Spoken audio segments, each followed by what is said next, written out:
इस ट्यूटोरियल में हम ये बड़ा ही सिंपल लेकिन इंटरेस्टिंग क्वेश्चन सॉल्व करेंगे। Give examples of polynomials px, gx, qx and rx which satisfy the division algorithm and, और ये नीचे हमें कुछ कंडीशन दी गई हैं। ठीक है, अब देखो सबसे पहले हम बात करते हैं कि डिवीजन एल्गोरिदम क्या होता है।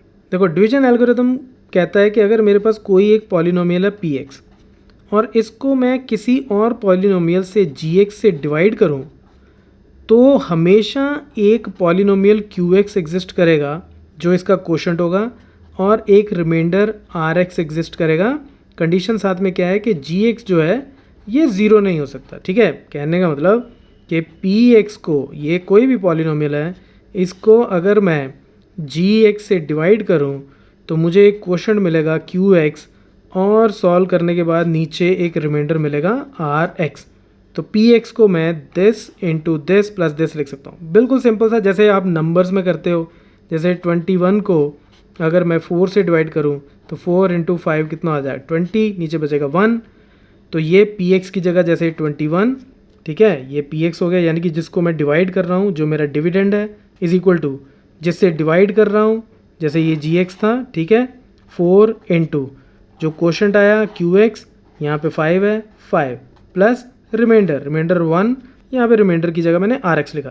तो एग्जैक्टली वही चीज़ है और पॉलिनोमियल्स पे भी वो एप्लीकेबल होती है। ठीक है, अच्छा, अब हमें ये भी पता है कि हम ये डिवीजन पॉलिनोमियल्स की तब तक करते हैं जब तक ये हमारा रिमाइंडर या तो ज़ीरो ना हो जाए, या तो रिमाइंडर ख़त्म हो जाए, ज़ीरो ना हो जाए, या फिर जब तक रिमाइंडर की डिग्री जो डिवाइज़र है उसकी डिग्री से छोटी ना हो जाए। ठीक है, तो तब तक हम डिवाइड करते रहते हैं। तो इसका मतलब ये है कि ये जो मैंने यहाँ पे इक्वेशन बनाई है डिवीजन एल्गोरिदम की, इसमें RX की डिग्री जो है, RX की डिग्री GX की डिग्री से हमेशा क्या होती है, छोटी होती है, या फिर RX ज़ीरो होता है। ठीक है, अब हम पहला क्वेश्चन लेते हैं कि हमें ये 4 पॉलिनोमियल्स फाइंड आउट कर रहे हैं, और पहली कंडीशन क्या है, एग्जाम्पल ही देनी है सिर्फ, कि degree of PX is equal two degree of QX। अब देखो डिग्री PX की, इसकी डिग्री जो है वो QX की डिग्री के बराबर हो, इन दोनों की डिग्री आपस में बराबर होनी चाहिए। इसकी एग्जांपल देनी है, ऐसे पॉलिनोमियल फाइंड आउट कर रहे हैं। देखो इसके लिए ना आप ये एग्जांपल समझो पहले। देखो मेरे पास कोई एक पॉलिनोमियल हो, से सिंपल पॉलिनोमियल ले लेता हूँ x, और इसको अगर मैं x स्क्वायर से मल्टीप्लाई कर दूँ तो मुझे क्या मिलेगा, x क्यूब। ठीक है, अच्छा, अगर मेरे पास हो से x टू द पावर 3 और इसको मैं मल्टीप्लाई कर दूँ x टू द पावर 4 से, तो क्या मिलेगा, x टू द पावर 7। ठीक है, कहने का मतलब इन दोनों एग्जांपल्स में क्या आ रहा है कि ये जो मेरे पास राइट साइड पे पॉलिनोमियल आ रहा है, इसकी जो डिग्री है वो इसकी डिग्री से भी ज़्यादा है और इसकी डिग्री से भी ज़्यादा है। यहाँ पे इसकी डिग्री 1 थी, इसकी 2 और इसकी हो गई 3। अब मैं ये कहता हूँ कि यहाँ पे जैसे मान लो RX को तो मैं ज़ीरो ही कंसिडर कर लेता हूँ, कि ये मान लेते हैं कि ये पॉलिनोमियल्स को कम्प्लीटली डिवाइड करता है। ठीक है, तो अगर ये इसको कम्प्लीटली डिवाइड करता है, तो अब इस केस को अगर मैं देखूँ तो ये बेसिकली यही वाले केसेस हो गए कि दो पॉलिनोमियल्स को मैं मल्टीप्लाई कर रहा हूँ और मुझे तीसरा पॉलिनोमियल मिल रहा है। तो तीसरे पॉलिनोमियल की जो पॉलिनोमियल मुझे मिल रहा है उसकी डिग्री इन दोनों की इंडिविजुअल डिग्री से ज़्यादा है, राइट। तो बराबर कब हो सकती है, बराबर सिर्फ तभी हो सकती है जब इनमें से किसी एक की डिग्री क्या हो, ज़ीरो। ज़ीरो होने का मतलब कि एक नंबर कांस्टेंट हो। जैसे मैं एग्जांपल ले लेता हूँ से 3 इंटू एक्स स्क्वायर, तो मुझे क्या मिलेगा, 3x स्क्वायर। तो यानी कि इसकी डिग्री और इसकी डिग्री आपस में बराबर हो गई।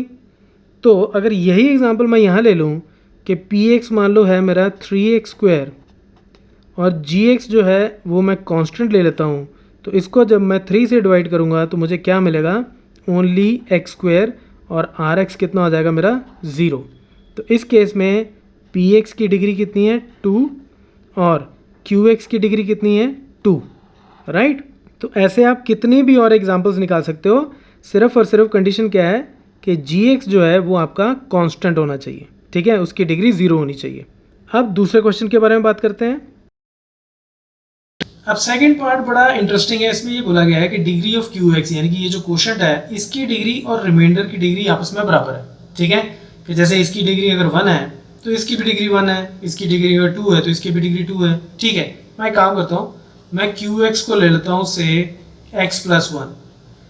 ठीक है, तो फिर मैं RX को ले सकता हूँ से x+2, कोई फर्क तो नहीं पड़ा, इसकी भी डिग्री 1, इसकी भी डिग्री 1, राइट, दोनों की मैक्सिमम पावर x की 1 है। अब लेकिन बात यह है कि gx क्या होगा फिर इस केस में। अब हमें ये पता है कि रिमाइंडर की डिग्री हमेशा डिवाइजर की डिग्री से छोटी होती है, यहाँ रिमाइंडर 0 होता है। तो अगर मैंने यहाँ पे रिमाइंडर को 0 नहीं लिया, रिमाइंडर की मैंने डिग्री 1 ले रखी है, तो इसका मतलब gx की डिग्री, gx की जो डिग्री है वो 2 या 2 से ज़्यादा ही होगी।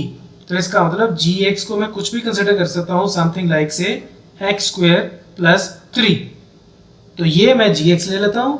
तो अब फिर मेरा px कितना बन जाएगा, px हो जाएगा x स्क्वायर प्लस 3 यानी कि gx इंटू qx मैंने ये लिया था x प्लस 1 प्लस rx मैंने ये लिया था x प्लस 2। तो इसको जब आप सॉल्व करोगे तो आपके पास px आ जाएगा। तो मैं कर देता हूँ क्विकली। तो ये हो जाएगा x cube plus 3x plus x square plus 3 plus x plus 2 which is equal to x cube plus x square, और इसको ऐड करते हैं तो ये हो जाएगा 4x प्लस 5। तो ये जो मेरा px आया है, अब इसको अगर मैं x क्यूब यानी कि इसकी डिग्री 3 है px की, इसको अगर मैं इससे डिवाइड करूं x स्क्वायर प्लस 3 से, तो ये मेरा क्वोशंट आ जाएगा और ये मेरा रिमाइंडर आ जाएगा, और क्वोशंट और रिमाइंडर दोनों की डिग्री क्या होगी, 1। ओके, अब हम थर्ड पार्ट की तरफ चलते हैं। अब थर्ड पार्ट में हमें ये बोला गया है कि आप ऐसे पॉलिनोमियल्स फाइंड आउट करो जिसमें डिग्री ऑफ RX जो है वो 0। देखो डिग्री ऑफ RX 0 होने का मतलब क्या है कि RX क्या होगा, मेरा RX होगा एक कांस्टेंट, ठीक है। RX कोई भी एक कांस्टेंट होगा एक्सेप्ट 0। ये 0 नहीं हो सकता। क्यों 0 नहीं हो सकता?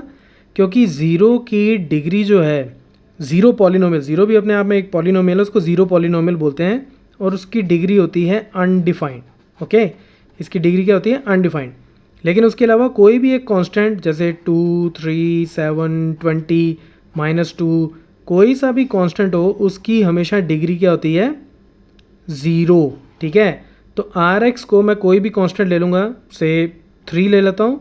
तो RX को अगर मैंने 3 ले लिया तो उसके बाद GX को मैं ले सकता हूँ, से x प्लस 1 ले लो। और यहाँ पे भी वही बात कि gx की डिग्री जो है वो rx की डिग्री से बड़ी होगी, तो इसलिए मैंने डिग्री 1 का एक पॉलिनोमियल ले लिया। आप डिग्री 2 का भी ले सकते हो, 3 का भी, कोई भी ले सकते हो। उसके बाद qx को भी मैं ले सकता हूँ, से x प्लस 1 ले लो, राइट। तो gx और qx को जब मैं मल्टीप्लाई करूँगा तो मुझे एक px भी मिल जाएगा, and that will be my answer, right. अब ये px क्या होगा ये आप खुद फाइंड आउट करके देखना। और दूसरी बात, ऐसे इनफाइनाइटली मैनी सॉल्यूशंस हो सकते हैं इन तीनों क्वेश्चंस के। So that's it from this tutorial, keep watching मैथमाफिया।